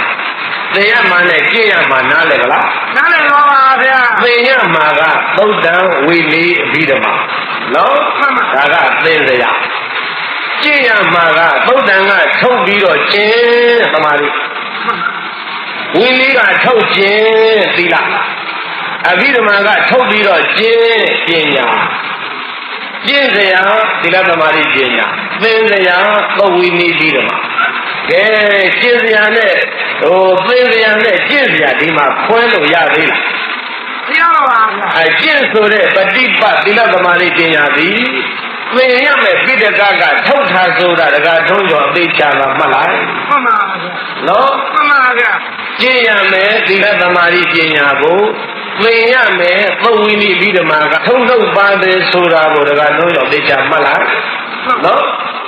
အဲ့လိုမှတ်သားပြီးတော့ဘုရားပရိသတ်များသီလသမာဓိပညာဆိုတဲ့ပฏิပတ်တိသုတ်ဝိနည်းအဘိဓမ္မာဆိုတဲ့ပရိယကထုံးထုတ်တာဟုတ်လားမှန်ပါဒီတော့သင်လို့သိတာရဲ့ကျင့်လို့သိတာရဲ့အသိဘယ်နှမျိုးရမမျိုးရပါဗျာသင်သိကျင့်သိဆိုတဲ့အဲ့ဒီအသိပုဂ္ဂိုလ်ဒီလိုသိလာတဲ့ပုဂ္ဂိုလ်2မျိုးတို့တွင်သင်လို့သိတဲ့ပုဂ္ဂိုလ်များကိုသင်ပြီးတော့မှသိလာတဲ့သင်သိအရှင်တို့ကိုမြတ်စွာဘုရားကသုဒ္ဓဗုဒ္ဓယန္တုပေးပြခဲ့တယ်လို့မှတ်လားသင်သိတဲ့အရှင်ကိုမြတ်စွာဘုရားကဘာရဲ့ဗုဒ္ဓလို့ယာရုပေးပါသုဒ္ဓဗုဒ္ဓဘာလဲတော့သုဒ္ဓဗုဒ္ဓပါဗျာအဲ့ဒီသုဒ္ဓဗုဒ္ဓဖြစ်တော်မူကြတဲ့ဆရာတော်ကြီးတို့သည်သုဒ္ဓဗုဒ္ဓမထေရကြီးတို့သည်ဘုရားပရိသတ်များဟောဒီမှာပရိယတ်တိသာသင်တဲ့ကြီးတွေသာသင်တဲ့ကြီးတွေဆိုတော့ထူထောင်တာဟာဥယျင်ကြီးတွေစိုက်ကျိုးထားတာနဲ့တူပါတယ်။ဘာနဲ့တူလဲ။ဥယျင်ကြီးစိုက်ကျိုးထားတာနဲ့တူပါဗျာ။သုဒ္ဓဗုဒ္ဓမထေရကြီးများကပြင်ကြီးတွေစိုက်ထားတယ်ကျောင်းတိုက်ကြီးတဲ့ဘုရားကြီးကျောင်းတိုက်တဲ့သံဃာ900ကျော်ရှိနော်။သောသံဃာ900တို့ဒီကျောင်းတိုက်ကြီးတွေလာရောက်ပြီးတော့ဟလာတဲ့သုံးလို့မိမိတို့စွမ်းရတရားဖြစ်ရနိကေကြီးများကိုသင်အလိလာတော်မူကြတော့ဘုန်းကြီးတို့ပရိသတ်များသုဒ္ဓဗုဒ္ဓမထေရကြီးကနိကေကျောင်းတဲ့ကြီးတွေထူထောင်နိကေကျောင်းတဲ့ကြီးတွေသုဒ္ဓဗုဒ္ဓဖြစ်လို့တဲ့သာသင်အရှင်တို့ကဝင်ရောက်ပြီးတော့နိကေတွေကိုသင်ကြားဘာနဲ့တူသွားကြလဲလို့ဆိုတော့မထေရကြီးများကဥယျင်ကိုစိုက်ပျိုးတော်မူကြတယ်ဟုတ်လားမှန်ပါနောက်တစ်မျိုးပြောရအောင်သဗ္ဗညုဗုဒ္ဓမြတ်စွာဘုရားကဒီသာသနာဥယျင်ကြီးကိုစိုက်ပျိုးပြခဲ့တယ် သုဒ္ဓဗုဒ္ဓမထေရကြီးတို့ကဒီသာသနာဥယျာဉ်ကြီးကိုစောင့်ရှောက်တော်မူနေကြတယ်ဟုတ်လား မှန်ပါဗျာ သုဒ္ဓဗုဒ္ဓမထေရကြီးတို့ကဥယျာဉ်ဆောင်သာသနာ့ဗုဒ္ဓမြတ်စွာဘုရားကဒီဥယျာဉ်ကိုစတင်စိုက်ပျိုးလာဒီဥယျာဉ်ထဲမှာတဲ့အသီးမျိုးစုံအပွင့်မျိုးစုံအရွက်မျိုးစုံကိုသိစေပွင့်စေတဲ့အသီးမျိုးစုံအရွက်မျိုးစုံအပွင့်မျိုးစုံကိုသိစေပွင့်စေတဲ့သစ်ပင်များနဲ့တဲ့သူတဲ့ဆိုတာကဘယ်သူတွေတုံးဆိုတော့စာသင်အရှင်မြတ်များဒါတော့ကြောင့်မဟာယင်တုသုံးလို့ထွက်တယ်ဘုရားရှင်ဤဥယျာဉ်ဉာဏ်ကြီးကနိုင်ဖြီးအောင်